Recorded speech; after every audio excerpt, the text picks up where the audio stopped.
ചെയ്ത പാപികളായ അടിമകളാണ് അടിമകളാണ് അല്ലാഹ്. നീയല്ലാതെ ഞങ്ങൾക്ക് ആരാരുമില്ല അല്ലാഹ്. ഗഫൂറായ അല്ലാഹ്, ഗഫാറായ അല്ലാഹ്, മഗ്ഫിറത്തിനെ ഇഷ്ടം വെക്കുന്ന പ്രിയം വെക്കുന്ന യാ അല്ലാഹ്. ഞങ്ങൾ അടിയാറുകളാകുന്ന ഞങ്ങൾ അറിഞ്ഞും അറിയാതെയും ചെറുതും വലുതും രഹസ്യവും പരസ്യവുമായ എല്ലാ തെറ്റുകുറ്റങ്ങളും നീ മാപ്പാക്കണേ അല്ലാഹ്, പൊറുക്കണേ അല്ലാഹ്. ഞങ്ങളുടെ തൗബ നീ നസൂഹായ തൗബാക്കണേ അല്ലാഹ്, ഞങ്ങളുടെ തൗബ നസൂഹായ തൗബാക്കണേ അല്ലാഹ്. തൗബന്റെ കോലാണിത്. ഇതാണോ തൗബ ഇസ്ലാമിലെ തന്നെ? എന്താണ് ഇസ്ലാമിലെ തൗബ? ഒരു മനുഷ്യൻ തെറ്റ് ചെയ്താൽ അതിൽ അള്ളാഹുവിനോട് ആത്മാർത്ഥമായിട്ട് ഖേദിച്ച് മടങ്ങുക. അത് അള്ളാഹുവും ആ അടിമയും തമ്മിലുള്ള ഇടപാടാണ്. അത് മൈക്കേട്ടി പ്രസംഗിക്കേണ്ട സംഗതിയല്ല തൗബ എന്ന് പറഞ്ഞു കഴിഞ്ഞാല്. അതിന് ഒരുപാട് നിബന്ധനകളുണ്ട്.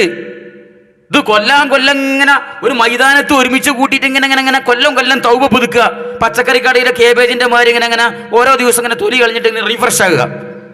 അതുപോലെ ചെയ്യേണ്ട സംഗതി തൗബ സംഗതി തന്നെ.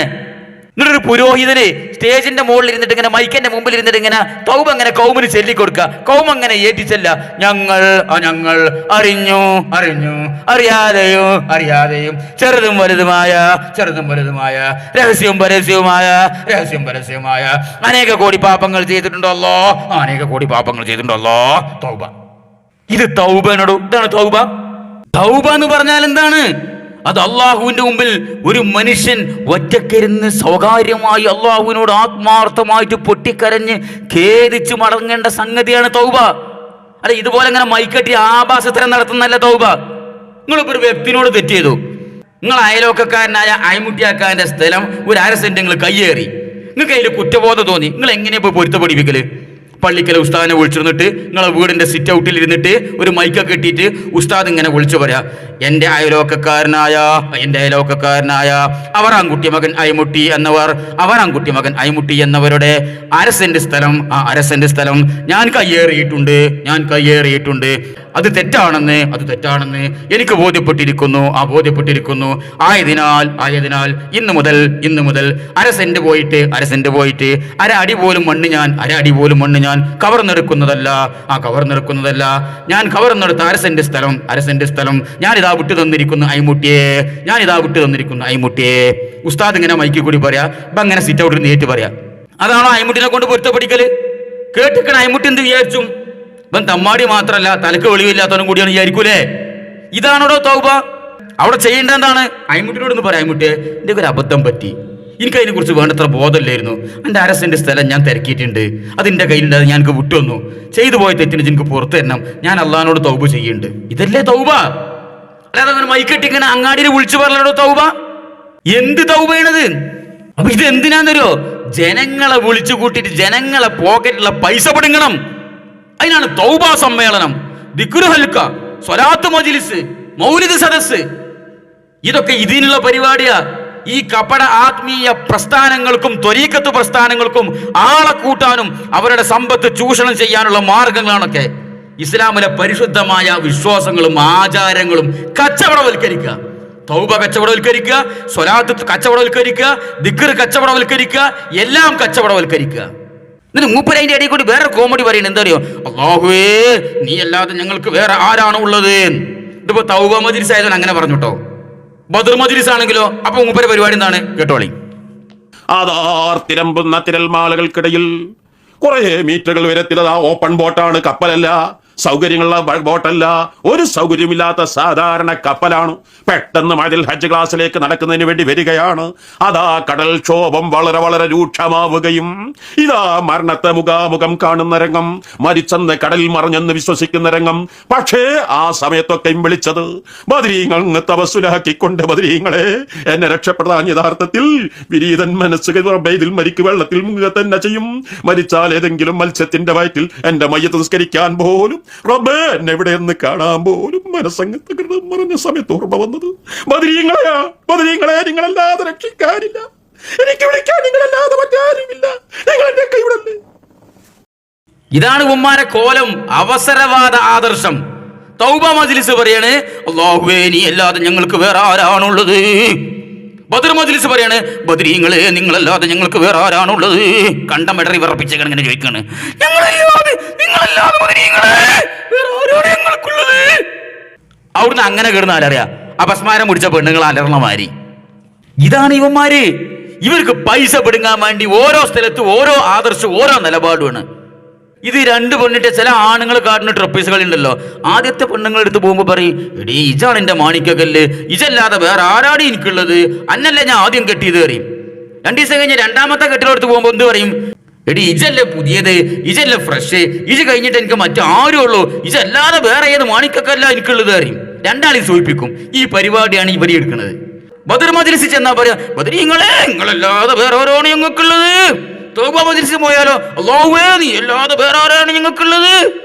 അവസരവാദം. നിങ്ങളൊന്ന് സങ്കല്പിച്ച് നോക്കുക, ഈ മടവൂരും ഈ മമ്പുറത്തെ തങ്ങളും ജീവിച്ചിരിക്കുന്ന കാലത്താണെങ്കിൽ രണ്ടാളും ഒരു സദസ്സിലിരിക്കുകയാണ്.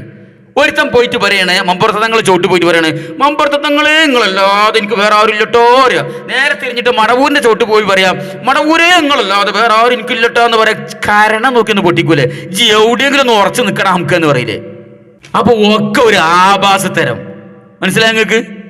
സുഹൃത്തുക്കളെ, പറഞ്ഞു വരുന്നത് ഇത്തരം തൗബ മജ്ലിസുകളും സ്വലാത്ത് മജ്ലിസുകളും ദിക്ർ ഹൽക്കകളുമാണ് ഈ സമസ്തയുടെ സ്ത്രീകളടക്കമുള്ള ആളുകളെ ഇത്തരം ത്വരീഖത്ത് പ്രസ്ഥാനങ്ങളിലേക്ക് റിക്രൂട്ട് ചെയ്യാനുള്ള എളുപ്പ വഴികൾ. കെട്ടിയന്മാരങ്ങനെ പറഞ്ഞേക്കും, സ്വലാത്തല്ലേ, ദിക്റല്ലേ, ദിക്ർ ഹൽക്കല്ലേ, തൗബ മജ്ലിസല്ലേ, വിട്ടുപോകരുത്, പറഞ്ഞയച്ചു പോകരുത്. നിങ്ങളുടെ സമ്പത്ത് നിങ്ങൾക്ക് നഷ്ടപ്പെടും, മാനം നഷ്ടപ്പെടും, ഒരു പക്ഷെ കെട്ടിയോളുമാരി നഷ്ടപ്പെടും. സ്വലാത്ത് മജ്ലിസ്, ദിക്ർ മജ്ലിസ്, തൗബ മജ്ലിസ് എന്ന് പറഞ്ഞ് പോയിട്ട് അവർ അവസാനം ചെന്ന് പെടാറുള്ളത് ഇത്തരം വഴിപിഴച്ച പല ത്വരീഖത്തുകളിലുമാണ്. പിന്നെ അവസാനം കയ്യമലത്തിയിട്ട് യാതൊരു കാര്യം ഉണ്ടാവില്ല. കാരണം ഈ പുരോഹിതന്മാർ കൈയൊഴിയും. ഇവര് ലാസ്റ്റ് പറയും, ഞങ്ങളിത് പണ്ടെന്നെ എതിർത്തിട്ടുണ്ട്, ഞങ്ങൾ അറിഞ്ഞിട്ടില്ല, ഞങ്ങൾ അംഗീകരിച്ചിട്ടില്ല എന്നൊക്കെ പറയും. ഇത്തരം പേച്ച ത്വരീഖത്തിൽ പെട്ട് മരിച്ചുപോയ ആൾക്കാരുടെ അവസ്ഥ എന്താ? അവരെന്നെ പറയട്ടെ. ത്വരീഖത്തിന്റെ തീരുമാനങ്ങൾ എടുക്കുമ്പോൾ കുറെ വൈകുന്നല്ലോ. അപ്പൊ പിന്നെ അതിന്റെ ഇടയിൽ കുറെ ആളുകൾ ഇതിൽ കൂടിയിട്ട് ദിക്റെല്ലാം ചൊല്ലിയിട്ട് മരിച്ചുപോയ ആളുണ്ടാവും. അവരവസ്ഥ ഇതിൽ കൂടിയിട്ട് ദിക്റെല്ലാം ചൊല്ലിയിട്ട് പിന്നെ മരിച്ചുപോയ ആളുകളുണ്ടാവും. അപ്പൊ പിന്നെ തീരുമാനം വന്നതിന് ശേഷം നമുക്ക് തെറ്റാണെന്ന് അറിയാം. അള്ളാഹുത്താലാക്ക് പുറത്തു കൊടുക്കാൻ സമസ്ത തീരുമാനം വന്നോളുന്നില്ല. അവര് അങ്ങനെ അബദ്ധത്തിൽ വിട്ടുപോയതാണെങ്കിൽ അള്ളാഹുത്താല പുറത്തു കൊടുക്കും. വക്രതയിൽ ഒരു ചെയ്താണെങ്കിൽ അള്ളാഹുത്താല ഉദ്ദേശിച്ച കേട്ടില്ലേ സഹോദരങ്ങളെ, എങ്ങനെയുണ്ട് കയ്യെഴുകല്? ഒരു മുസ്ലിയാർ ചോദിക്കുകയാണ്, സമസ്ത ഈ വിഷയത്തിൽ ത്വരീഖത്തിന്റെ വിഷയത്തിൽ തീരുമാനം എടുക്കുമ്പോൾ വൈകുമല്ലോ, അപ്പൊ അതിന്റെ ഇടയിൽ ഇത്തരം പഴച്ച ത്വരീഖത്തിലൊക്കെ ദിക്റൊക്കെ ചൊല്ലി പെട്ടുപോയി മരിച്ചുപോയ ആൾക്കാരുടെ അവസ്ഥ എന്താ? അപ്പൊ ഉസ്താദിന്റെ മറുപടി, അല്ലാഹു തആലക്ക് പുറത്തിറക്കുമ്പോൾ സമസ്തന്റെ തീരുമാനം വരേണ്ട ആവശ്യമൊന്നുമില്ലല്ലോ. കഴിഞ്ഞു, ഓരോ ഭാഗം ക്ലിയറായി, ഒരു കയ്യെഴുകി. നിങ്ങളെ പരലോകോ?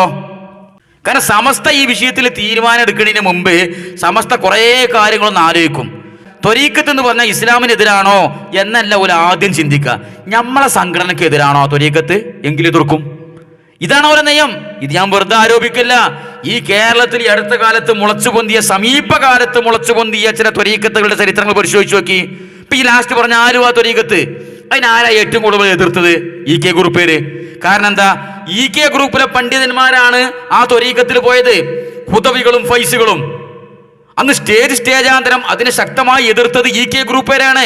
APക്കാർ കാമാന്ന് മുണ്ടില്ല, കാരണം ഓല സംഘടനയ്ക്ക് അതുകൊണ്ട് ക്ഷീണമല്ല. അതും കഴിഞ്ഞിട്ട് ഇതിനും കുറച്ച് മുമ്പ് ഈ കക്കാട് ഫൈസിന്റെ നേതൃത്വത്തിൽ ദസൂക്കി ത്വരീഖത്ത്, അതിക്ക് ആരാ ഏറ്റവും കൂടുതൽ പോയത്? APക്കാര്. അപ്പൊ APക്കാര് പേരോടക്കമുള്ള ആളുകൾ ശക്തമായി എതിർത്തു, EKക്കാര് മുണ്ടില്ല അതിനെതിരെ. കാരണം എന്താ? ഓല സംഘടനയ്ക്ക് അതുകൊണ്ട് പ്രശ്നമല്ല. അപ്പൊ അവനാന്റെ സംഘടനക്കും അവനാന്റെ സ്ഥാപനങ്ങൾക്കും അവനവന്റെ പ്രസ്ഥാനത്തിനും കേടുണ്ടോ നോക്കിയിട്ടാണ് സമസ്ത എതിർക്കണോ എതിർക്കണ്ടേ എന്ന് ആലോചിക്കുക. അപ്പൊ ഇതിന് കുറെ സാധുക്കൾ ഈ പേച്ച ത്വരീഖത്തിൽ പോയി മരിച്ചു പോയിട്ടുണ്ടാവും പെട്ടിട്ട്. അപ്പൊ അള്ളാഹ്ക്ക് ഇപ്പോൾ പുറത്തു കൊടുക്കാൻ സമസ്തന്റെ തീരുമാനം വരണോ എന്ന് ഉസ്താദിന്റെ വലിയ ചോദ്യമാണ്. എടോ, അള്ളാഹ്ക്ക് ഒരു കാര്യം തീരുമാനിക്കാനെന്നല്ല, ഇസ്ലാമിൽ ഒരു കാര്യത്തിനും സമസ്തന്റെ ആവശ്യമില്ല. ഇവിടെ സമസ്ത എന്നുള്ള പിന്തിരിപ്പം പ്രസ്ഥാനത്തിന്റെ ആവശ്യം ഇവിടെ മുസ്ലിങ്ങൾക്കില്ല. കാരണം മുസ്ലിങ്ങളെ ലൊലാലത്തിലാക്കാനാണ് ആ പ്രസ്ഥാനം രൂപം കൊണ്ടത് തന്നെ. അള്ളാഹുവിൽ നിന്നും ജനങ്ങൾ അകറ്റി ബദരീങ്ങളെ വിളിക്കാൻ, മമ്പർത്തങ്ങളെ വിളിക്കാൻ, ഷെയ്ഖന്മാരെ വിളിക്കാൻ, ഔലിയാക്കളെ വിളിക്കാൻ, അതിനാണ് സമസ്ത രൂപീകരിച്ചത്. സമസ്തന്റെ ഒരു കാര്യം കേരള മുസ്ലിങ്ങൾക്കില്ല. മനസ്സിലായോ? അപ്പൊ സാധാരണക്കാരോട് പറയാനുള്ളത്, സമസ്തങ്ങളെ രക്ഷിക്കുമെന്ന് വിചാരിച്ചു കണ്ട് കയ്യും കെട്ടി നോക്കിക്കണ്ട. സമസ്ത ഈ ലോകത്തുങ്ങളെ രക്ഷിക്കാണ്ടാവില്ല, പരലോകത്തും രക്ഷിക്കാണ്ടാവില്ല. നിങ്ങളെ തടിങ്ങൾ കാത്തോളി, നരകത്തുനിന്ന് കാത്തോളി. ഈ ത്വരീഖത്ത് പ്രസ്ഥാനങ്ങൾ ഇന്ന് പ്രതിനിധാനം ചെയ്യുന്ന പല ആദർശങ്ങളും ഇവിടെ രഹസ്യമായിട്ടെങ്കിലും സമസ്തക്കാരും അംഗീകരിക്കുന്നതാണ്. അതുകൊണ്ട് സാധാരണക്കാരായ സമസ്തക്കാരെ, നിങ്ങൾ നെല്ലും പതിരും വേർതിരിച്ചറിയണം. എന്താണ് യഥാർത്ഥ ഇസ്ലാം? സമസ്തക്ക് ഇസ്ലാമുമായി വല്ല ബന്ധവുമുണ്ടോ? ഇത് നിങ്ങൾ കൃത്യമായി മനസ്സിലാക്കണം. യഥാർത്ഥ അഹ്ലുസുന്നത്തിന്റെ പാതയിലേക്ക് നിങ്ങൾ തിരിച്ചു വരണം, പഠിക്കണം, മനസ്സിലാക്കണം. അകറ്റേണ്ടവർ അകറ്റണം, ചേർന്ന് നിൽക്കേണ്ട വിഭാഗവുമായി ചേർന്ന് നിൽക്കണം. യഥാർത്ഥ അഹ്ലുസുന്നത്തിലേക്ക് നിങ്ങൾ മടങ്ങി വരണമെന്നാണ് ഈ അവസരത്തിൽ നിങ്ങളോട് പറയാനുള്ളത്. ഇൻഷാ അല്ലാഹ് ത്വരീഖത്തുകളുടെ അപകടങ്ങളും ഈ സമസ്തയുടെ പിഴച്ച ആദർശങ്ങളും ഇനിയും നമുക്ക് പലതും സംസാരിക്കാനുണ്ട്. അള്ളാഹു തൗഫീഖ് ചെയ്യട്ടെ. അസ്സലാമു അലൈക്കും വറഹ്മത്തുള്ളാഹി.